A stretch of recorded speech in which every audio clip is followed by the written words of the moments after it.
હે ધ્યાનધાર ધ્યાનધાર ધર્મના પુત્રનું રે ધર્મના કુંવરનું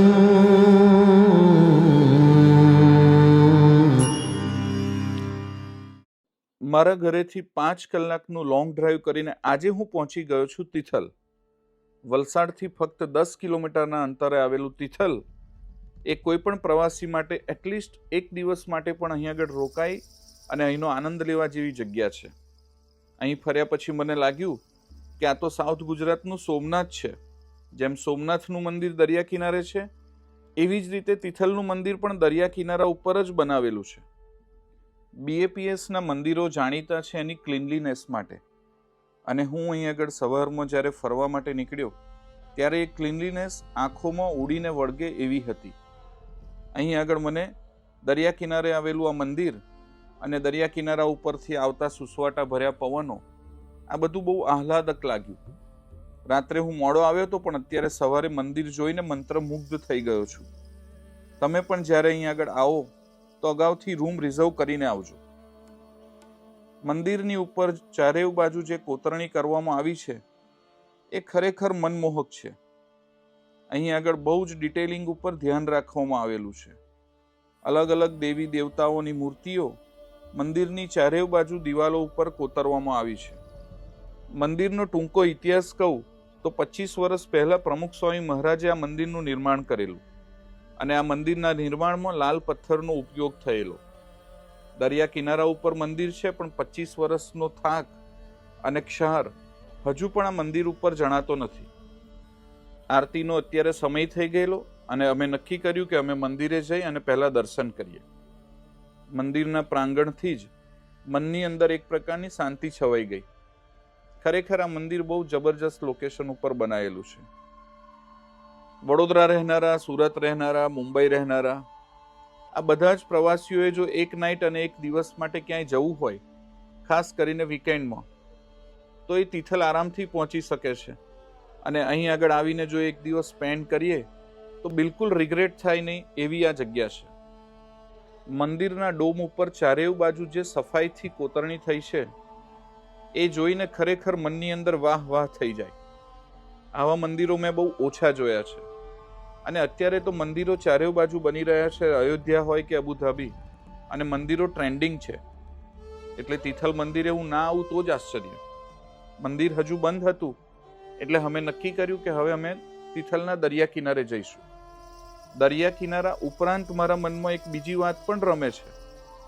મંદિરે તો અમે દર્શન કરીને બહાર જવાના જ છીએ, પણ જ્યારે અમે અહીં આગળ પધાર્યા ત્યારે મનમાં ભગવાન હતા, પણ મનમાં કેરી પણ હતી. અમે નક્કી કર્યું કે મંદિરમાંથી ચેકઆઉટ કરી અને હવે અમે વલસાડથી દમણવાળા રોડ ઉપર ઉદવાડા જઈશું. ઉદવાડા જતા જતા મેં એવું સાંભળ્યું છે કે તિથલથી ઉદવાડાનો જે રોડ છે એની બંને બાજુ કેરીના ખેતરો આવેલા છે, આંબા આવેલા છે. અને એ આંબા જ્યારે અમે અહીં વલસાડ આવતા હતા ત્યારે પણ અમને રાત્રે બંને બાજુ જોવા મળેલા. એટલે મનમાં થાય છે કે ફટાફટ અમે હવે અહીંથી ચેકઆઉટ કરીએ અને ક્યાંક આંબાવાડિયામાં પહોંચી જઈએ. કેરી ખાવા પણ મળશે અને વધારે સસ્તી પણ મળશે એવું મારું માનવું છે. એટલે હવે ત્યાં જઈને જ ખબર પડશે કે ત્યાં શું જોવા મળશે. અમે અહીં આગળ ફટાફટ ચેકઆઉટ કર્યું અને ચેકઆઉટ કરીને અમે અહીંથી તિથલથી ઉદવાડા જવાના રોડ ઉપર જવાનું નક્કી કર્યું છે. જતા જતા અહીંની કેટલીક ડિટેલ હું તમારી સાથે શેર કરું છું, અને તિથલનું એક એરિયલ લુક પણ તમારી સાથે શેર કરું છું.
અને જ્યારથી અમે તિથલથી ઉદવાડાવાળા રોડ ઉપર આવ્યા છીએ ને ત્યારથી મનમાં એક ચટપટી થાય છે કે હવે ચારે બાજુ ક્યારે આંબાવડિયા જોવા મળે, ક્યારે કેરી જોવા મળે, ક્યારે ચાખવા મળે, ક્યારે ખાવા મળે અને ક્યારે અમે કેરી થોડી ઘરે લઈ જવા માટે ખરીદી લઈએ.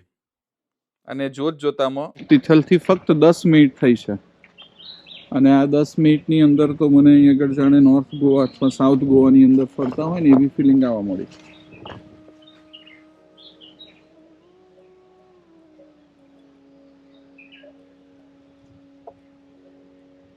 અને વાહ, દિલ ખુશ ખુશ થઈ જાય એવી ચારે બાજુ આને જ કદાચ વલસાડી કેરી કહેતા હશે. વલસાડ અહીંથી ફક્ત 10 કિલોમીટર દૂર છે અને મને ઓહો હો હો હો હો કેરી કેરી કેરી કેરી કેરી કેરી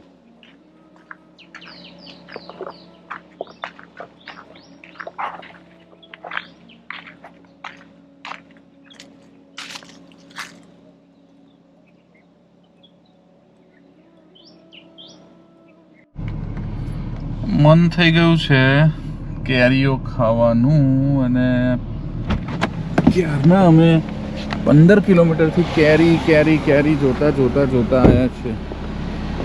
વલસાડથી નીકળ્યા ત્યારથી કેરીના જ રસ્તા છે. પાકેલી કેરી છે, કાચી છે.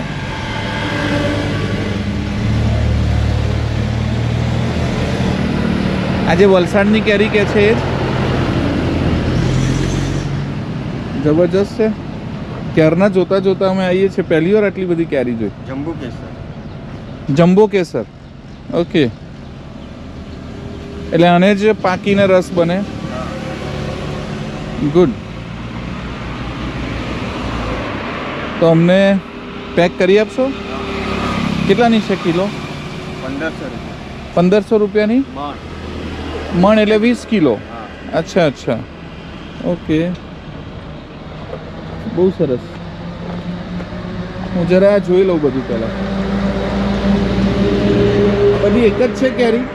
અલગ અલગ છે. આ દશેરી છે, આ કેસર છે, આ હાફૂસ છે, અચ્છા, આ કેસર છે, આમ્રપાલી છે. ઓકે.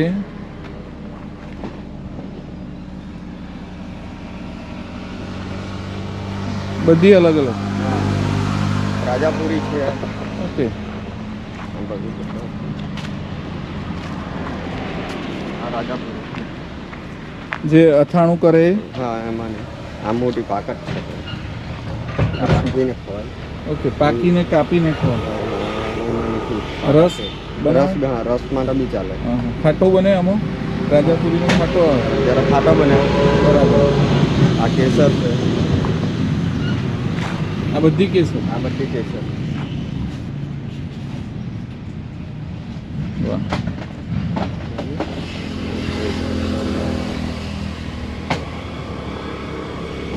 જબરજસ્ત છે. અહીંથી પેકિંગ કરીને જાય બધા દૂર? હા હા, અમારો ટ્રાન્સપોર્ટ. ક્યાં જાય? મુંબઈ જાય કે મુંબઈ, અમદાવાદ? મુંબઈ, અમદાવાદ, સુરત. ઓહ. આ પેલી જમ્બો કેસર તમે કહીએ જ છે? આ પણ ના, આપણે નોર્મલ આવે તો ચાલીએ. નોર્મલ કેરી છે? આ નોર્મલ કેરી છે.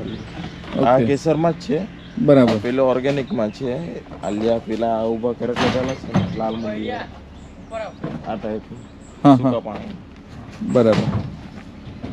દરિયા કિનારે જ્યાં બધી કેરી થાય. આ કોસ્ટલ એરિયા નહીં આપણી કેરી છે. એમાં ડિફરન્ટ સારી લાગે. અમે છેલ્લા 10 કિલોમીટરથી જોતા જોતા તિથલથી નીકળ્યા તો કેરી જ કેરી છે. છે કેરી સારી છે. ના, પેલો લંગડામાં છે. ઓકે.